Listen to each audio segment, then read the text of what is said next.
what's going on, guys? First off, all right, I would like to say, how come Chris and Kevin don't have to work with their own table to the center of the stage, and I got to do it myself? Feel a little gypped, if I'm being honest with you. Very well said, Kirsten. Very well said. All right, so first, we got to start out with some shout outs. First off, Coleraine, can we give a round of applause for our Ross people for hosting us tonight? Yeah. All right, so second, can we give a huge round of applause to your leaders for a couple reasons? I know I'm eager to praise them as well. First off, they give up their Sunday nights for you all the time, which is awesome as it is. But we also need to give a round of applause to them, to Miss Gwen, for putting together this awesome spread for you. It was incredible. It tasted amazing. The pie was fantastic. The sliders were heavenly, I feel like is the right term. So, all right, now we'll do it. Now we'll give them a round of applause. Yeah. All right, okay, another one. All right, so our worship band, I think they sounded pretty sweet. So can we give it up for the worship band for giving up their Sunday night for us? Yeah. All right. Yeah, I think that's it. Everybody else, yeah, I'm grateful. I'm grateful for all that you do. All right. All right, so this whole series, so we've kind of been talking about, so the first week we were talking about being with people during grief. We were talking about being with people in the midst of their loneliness. And so these have been some kind of abstract needs that we've had. And so they can all kind of fit between emotional, spiritual, relational, and physical / practical needs. So let's see some hands. What are some needs that people have, just in general, needs? Colton. Water. Nice. Very good. Good answer. Practical. Yes. Food. Nice. Practical. Maddie. Sleep. Oh. Yes. Jesus. Cooper. Great church answer. Nice. Mitchell. Cooper needs attention. Very true. Yeah, we need attention. Social interaction, relational. Very good, Dylan. Yes. Your socks. Okay, yeah, if people who walk around with no socks on, that's a problem. That's gross. Oh, you need those socks too. Okay, very good answer. Mitchell. J Money. Everybody needs J Money. Everybody loves J Money. Emery. Didn't hear you at all. Shoes. Yeah, you need something to walk on. Yeah. Good answer. 2 more. Yeah, Asher. Huh? Clothing. Yes. Lucas. Shelter. Life. Very good. All right. Okay. All right. Callie. Huh? We already said food. All right. We're moving on. All right. No, we're done. All right. So. Oh, thanks, guys. Appreciate that. Thanks. I need you guys too. So this week we're going to be turning to more of the practical needs that we have. We know that we've felt it, we've experienced it ourselves when people have stepped in and they've been with us and they've met our needs emotionally and spiritually. But we also have physical needs. And if we look at the example that Jesus set for us, he didn't just come here and just teach. That's not what he did. This is a broken world. And if we look at the way Jesus lived, he did speak the gospel, but he also met a broken world with healing hands. And we saw legitimate, honest, deep, lasting change in a physical realm, not just emotional and spiritual. So I want to start off with a story. So most of you have known, some of you have been with me to Haiti. I even talked about it last week. Coleraine people, I'm sorry, you got to listen to it again. But it's incredibly impactful to my life. I've been there 6 times, and I mean, that place just has my heart. And it's been in the probably worst. I was talking to our missionary last week, and it's in the worst condition, he said, in the past 40 years. Their president got assassinated a couple months ago. They've had generational poverty and corruption for a long, long time, and it's kind of come to a head, and it's not in a good place right now. And then they had the earthquake, which we actually partook in, meeting our brothers and sisters in their need. I don't know if you guys remember seeing it at the entrances. We were collecting all kinds of supplies to send down to Haiti to help with earthquake relief a couple months ago as well. They've just been through a lot. And on my last trip, I went there. Okay, what is that? It's all your fault. How's it my fault? Okay.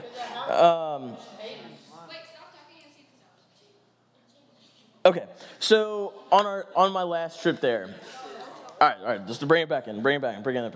So on my last trip there, me and two men that have incredible influence of my life, we went to hang out with one of our missionaries named Leon. So the guy on the left is Brent Fudge. Yes, Fudge is his last name. For the Coleraine people, Dr. Fudge that taught, that is his older brother. And the guy to the right is Leon. So Leon is Haitian. He went to CCU, rest in peace. He went to CCU, and while he went to CCU, he attended White Oak as a member. So that's when we started. Sponsoring him. Once he went back to Haiti, we started giving him money. We were sponsoring him as a pastor so he can evangelize, not worry about working and how to bring in money. And we've been sponsoring him for over 30 years. So, but we hang out with Brent when we go down, and so just the three of us went with Leon. And he took us to some of the campuses that he started. So he started over 3 churches, and that have grown to over 3,000 people. It's in City Soleil, which is like the poorest zip code in the Western Hemisphere. And he has a thriving church that is just zealous for bringing people the gospel. And so something that I learned about Leon on this trip was that he's a big roof guy. Loves going on roofs, roofs or roofs? Roofs. So we bring up the next one. So we went to 5 different campuses that he has. So on each campus, so he has 3 churches. There's 5 medical clinics. There's a technical school, and there's like 3 K through 12 schools as well. So like they're doing all kinds of ministry. And so what was incredible was like we were standing on the rooftop up here, and Leon, who's been doing since he went back from CCU in like 1980, like 3-4. We've been sponsoring him since, and he said I come up here once a week.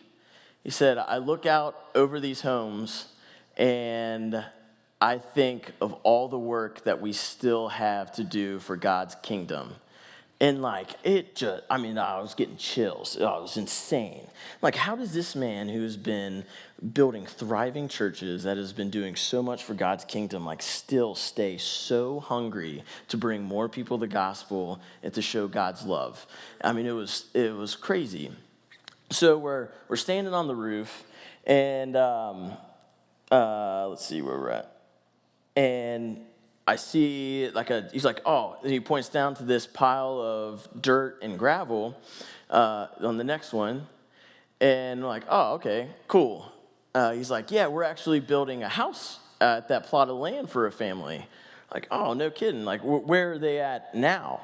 He's like, well, no, they live on that plot of land. I'm like, okay, like, where at? And he points, he's like, there. I'm like, I'm not seeing anything, dude. So he points again, and so you can see up in that top right corner, that's their home. And then all of a sudden, he's like, yeah, it's a family of 6 that lives there. It's a mom, dad, and 4 kids.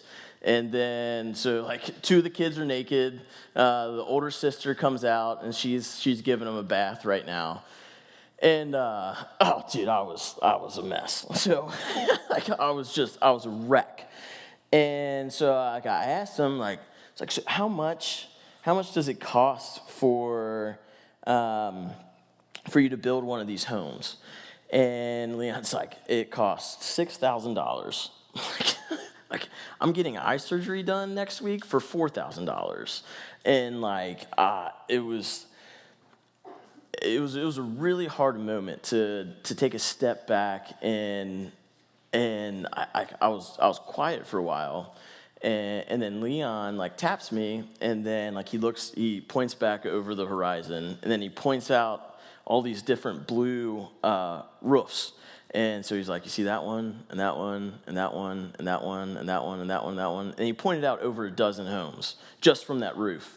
He said, these are the families that we have done this for already.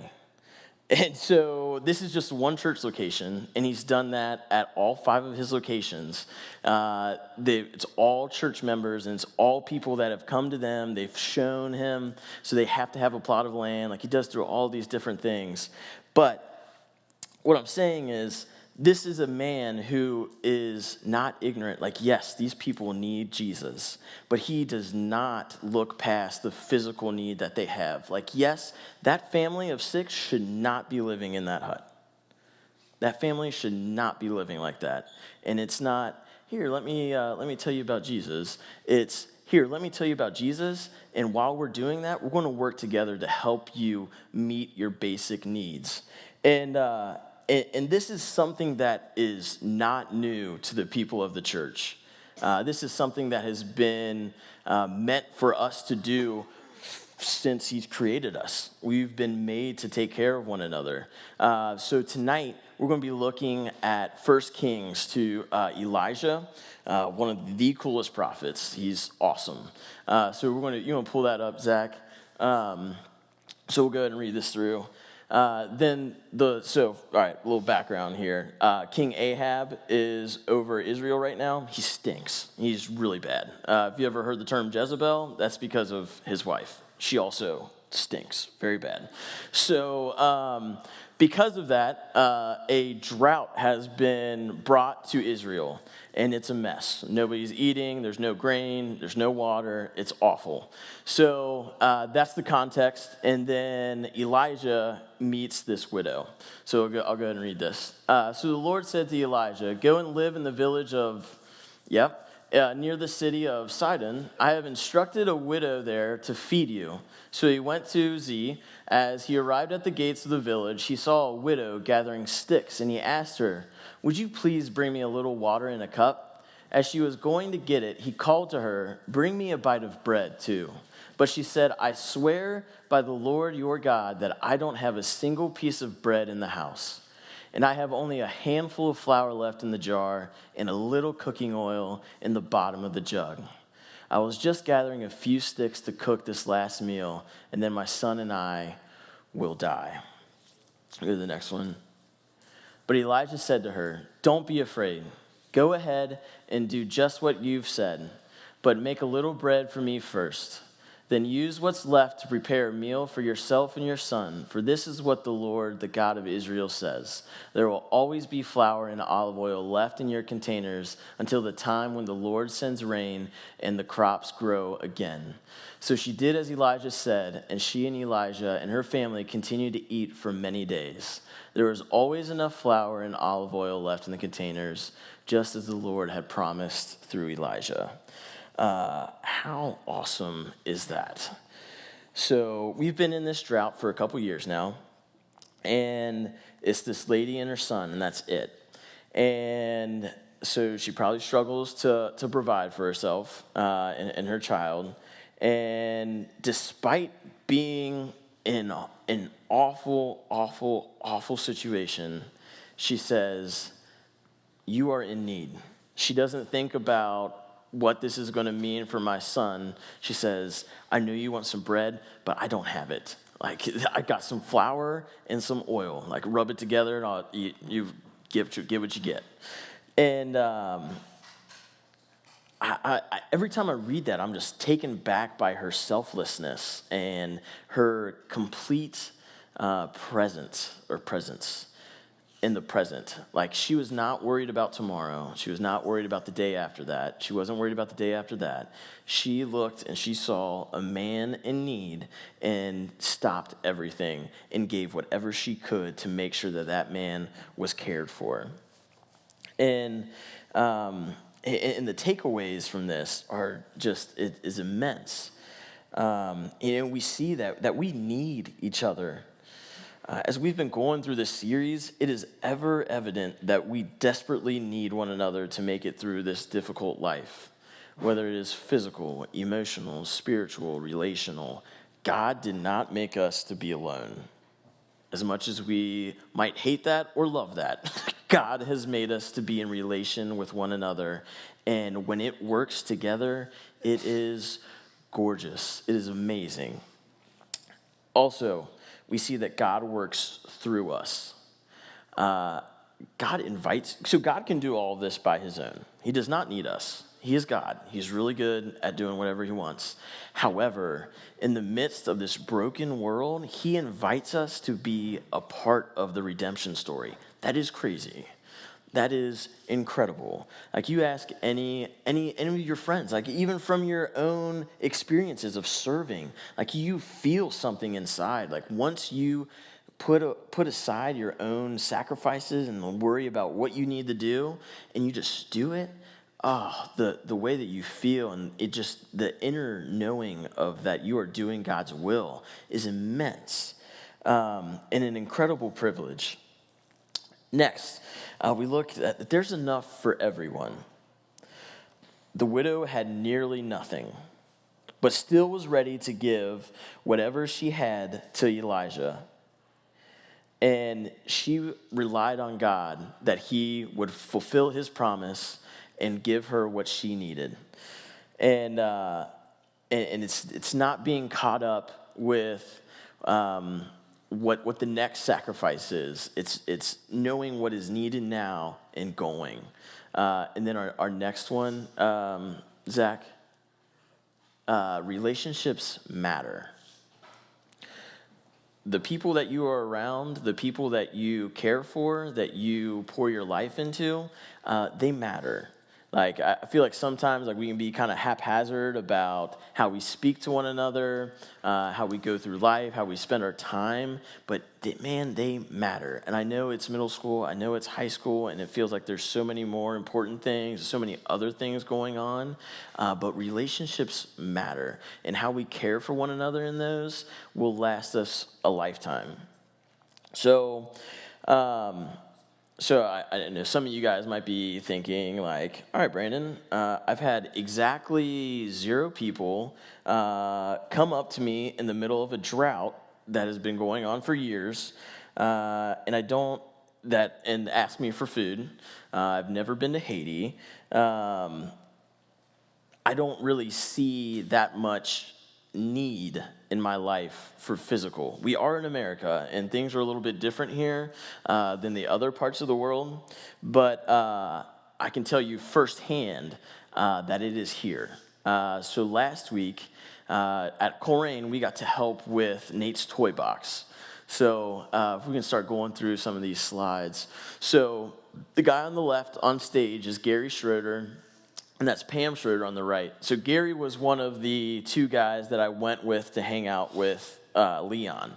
And that man is a freaking saint. He is unreal and been an incredible influence in my life.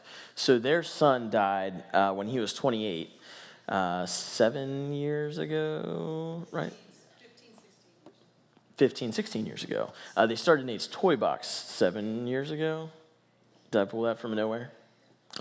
Well, they've been doing it for a long time because they're awesome. So, but every year, so Nate loved toys. And so instead of doing like a 5K or something in his memory, they started a toy drive every Christmas for kids so they don't have to go through Christmas without receiving a gift.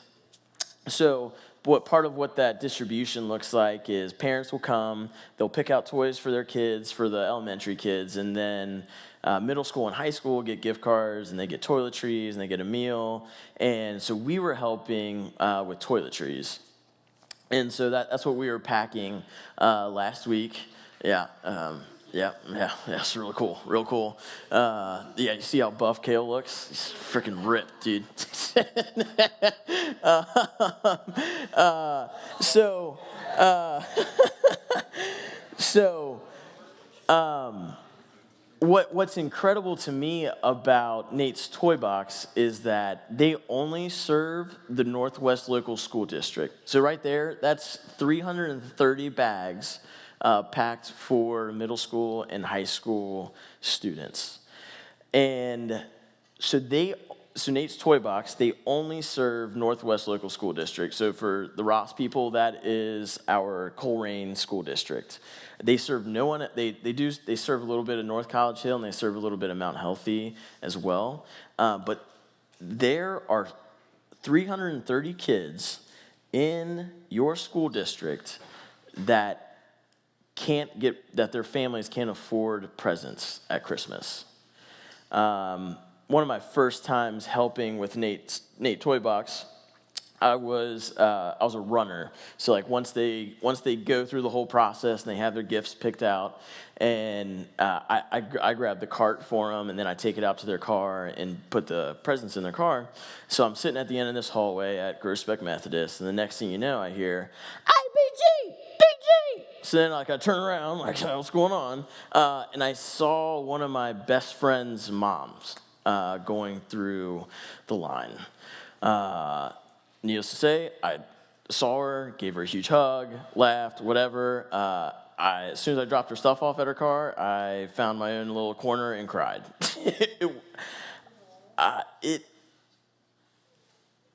It was a wake-up call. And, these kids, I'm sure that we don't talk about financial troubles amongst each other in middle school and high school. I never did that. But I ask, so there's a couple steps that we can go about finding these things. So we can start small. Everybody has some small stuff that you can see. If you have a vigilant eye, you can find these small things here and there. I feel like you might feel like you need to do a huge, amazing task, but let's just start small. Let people know that you care about them, that you're thinking about them. Identify needs in your community. So I remember I've been talking about how amazing your leaders are. They also do amazing stuff outside of Sunday nights. So they're connected to all kinds of ministries. They're connected to all kinds of things outside of Sunday nights that our church is doing itself. And I don't know if you guys have noticed, but on Sunday nights, there's a lot of old people here that need help doing stuff. There's always a need. And we hear about these different things of families going through hardships and finding different ways. We do meal trains for people. We do all these things to help people know that in the midst of these trials, in the midst of all of these hardships that are going on, that we're there for them. And part of this is that growing up is the process of growing up. As you start as an elementary kid, it's very inward focused. How am I going to be taken care of? And then as you grow, you start to look outward. And to me, that's what my favorite part of student ministry is seeing you guys grow into who you are. One of my biggest pet peeves is when they hear that I'm involved with student ministry, and they're like, "Oh, no, you're growing up the church of the future." I'm like, "Dude, what are you talking about? Dude, these guys are doing stuff now," and that's I freaking love it. It's so cool, and I just want you guys to know that your leaders, man, we want to nurture that so much. Whatever you need in order to make that happen, we're blown away by the hearts that you guys have. And we want to do everything that we can do to keep that going. So as we move forward this week, I'll be asking for new eyes for you guys, that we are transformed, that we're attentive to all the things that are going on around us, so that we can look for ways that we can help people. we are the church. We are Jesus' hands and feet. Like, we are meant to do God's work. And the Holy Spirit is here to empower us to do so. I'll pray us out, and then Darren and the band will get us rocking.